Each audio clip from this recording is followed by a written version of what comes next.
Hey guys, in this video I want to do a pre-release comparison between the newly announced Galaxy S7 and the S7 Edge against the Galaxy Note 5. Okay, so let's start off first talking about the displays on all these phones. First of all, the original Galaxy S7 has a 5.1 inch display, and then the Edge here has a 5.5 inch display, which is a bump from the last year's 5.1 inch display of the S6 Edge. And the Note 5, however, has a bigger display even than the S7 Edge, which is 5.7.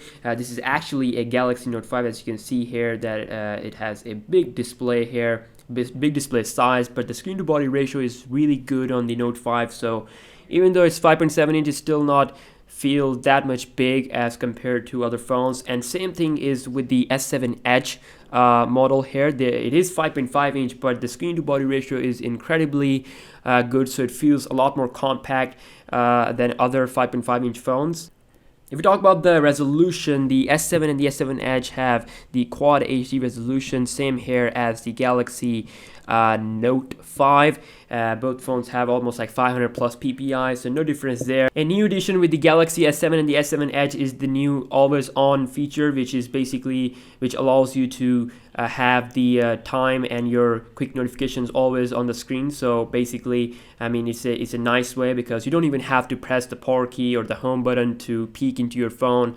Everything will be on the display. And it's also confirmed that the Note 5 or older Galaxy models are not going to get the always on mode. So yeah, sorry Note 5. So if we talk about the build quality, both Galaxy S7/S7 Edge and the Note 5 have metal plus glass combination, so you get premium body on both phones.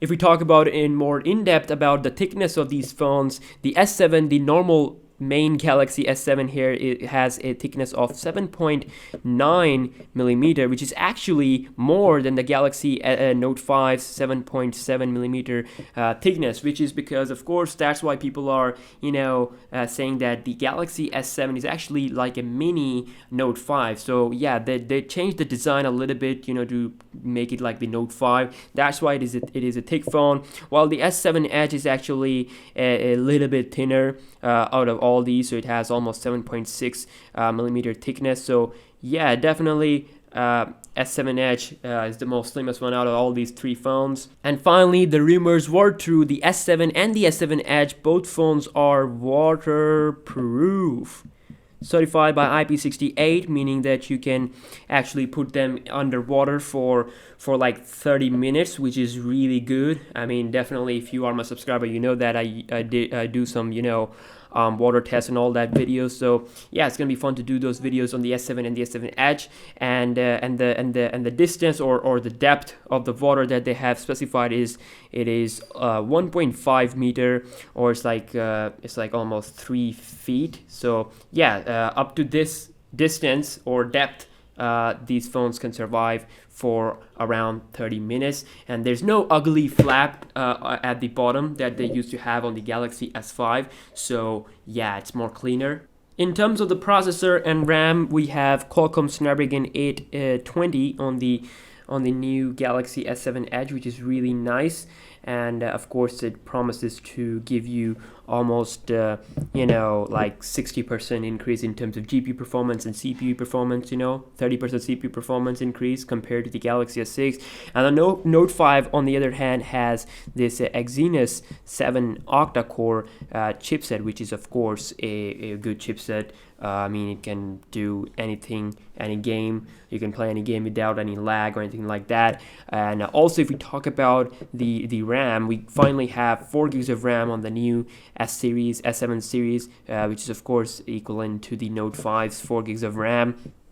And of course, I just hope that they really have the RAM management issue fixed, because if the RAM management issue is not fixed, then there's no point of having 4 gigs of RAM on your phone. It's just pretty much useless.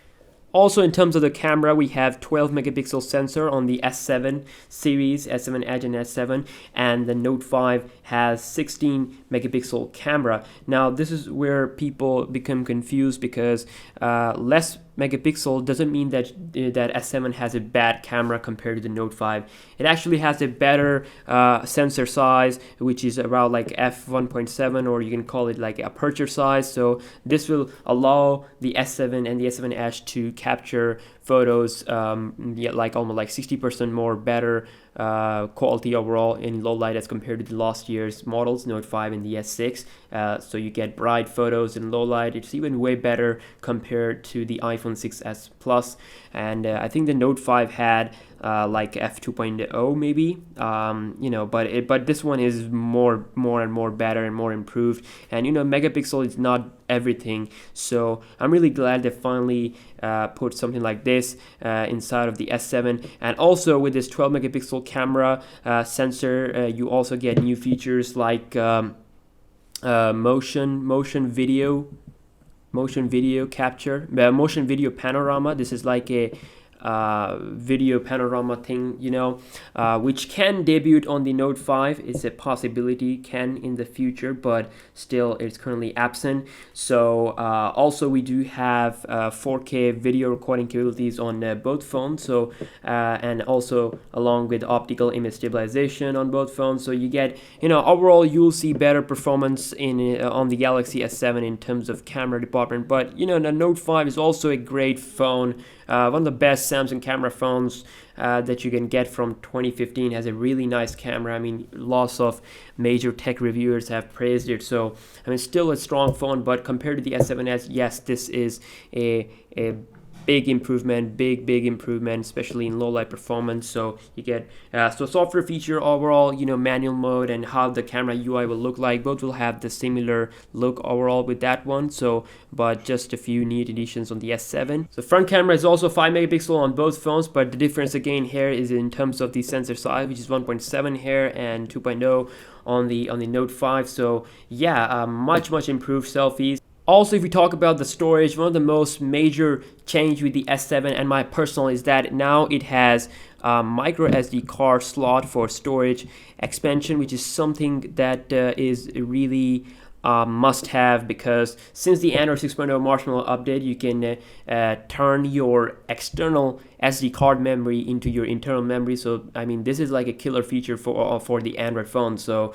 Samsung availed it, and they finally the rumors were true. Finally, we have micro SD card slot on the new S7 and the S7 Edge. While the Note 5 of course has internal memory of 32/64, so you have to just rely on these memories. Of course, I have 32 gigabyte of memory Note 5 here, and of course this one will also going to have 32 gigabyte of internal memory, but you can increase it using the SD card up to like 2 terabyte or something like that. The killer thing with the Galaxy Note 5 is that it has this S Pen, which is like a standout awesome feature that no other phone out there have. I mean, maybe some phones have stylus, but the way the Galaxy Note 5 works is just totally different from other phones, and that's why I love this phone, and that's why I love these Note series and all that. So I mean, yeah, some people don't really use it, but I use it, so it's an important feature that other phones don't have. But if you don't care about S Pen, then yeah, you can take a look at the new S7 series. Lastly, if we talk about the battery, the new Galaxy S7 and the S7 Edge comes with a 3600 milliamp hour battery cell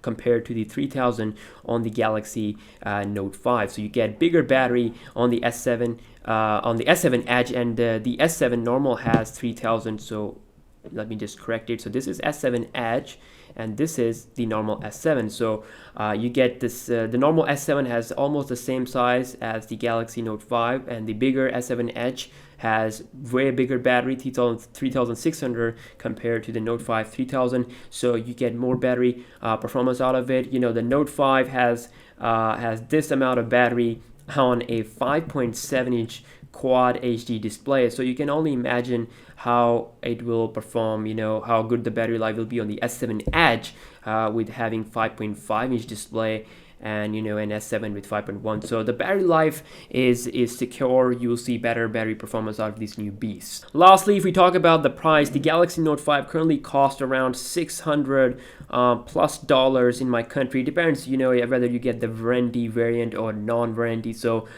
you can get it in between $600 to $650. And then the Galaxy S7, the S7 Edge, we don't know about the price, but they will cost around in between $650 to $700. So that's the expected price, and they will be available worldwide. The release date is around like 11 March or something like that. So yeah, it's in the month of March, so you have to wait a little bit for the Galaxy S7 and the S7 Edge. And personally, I have planned some videos for you guys. I'm going to be getting the S7 Edge and the S7, both models, as soon as they are going to be available in my country. Alright guys, just to wrap up this video, these are some of the key features or key updates on the Galaxy S7 and the S7 Edge compared to the Note 5. The things that are better are the better camera, the better CPU and GPU, of course, the SD card support, the waterproof capability, and also always on feature. And again, which also you can add some things like battery. Battery is also better. So I mean, overall, you get a better phone if you upgrade from Note 5 to S7 Edge. I mean, if you are currently on the Note 5, I recommend that you should upgrade to the Galaxy S7 Edge, because currently the Note 5 has a 3000 mAh battery, and if you upgrade to S7, you're gonna get the same battery, 3000, so you might not be able to see that much of a big difference. But going to the S7 Edge will give you that big display, like the Note 5. It's small, slightly smaller, but still it's big, 5.5. You get this curved edge where you have a lot of features, like you can have like third-party apps on the side of your display. So I mean, S7 Edge is definitely has a new way to interact with your device. So I recommend that if you want to upgrade from the Note 5 and to the new series, then go ahead and update to the S7 Edge. But if you want to update to like a more of a better thing, like just like a Note phone, then maybe you have to wait for the Galaxy Note 6. So yeah, that just wraps up this video. I hope you guys have enjoyed it. This sort of a different type of comparison. I just wanted to give you my thoughts and all that. Thank you so much for watching this video. I'll catch you guys in the next one. Peace out.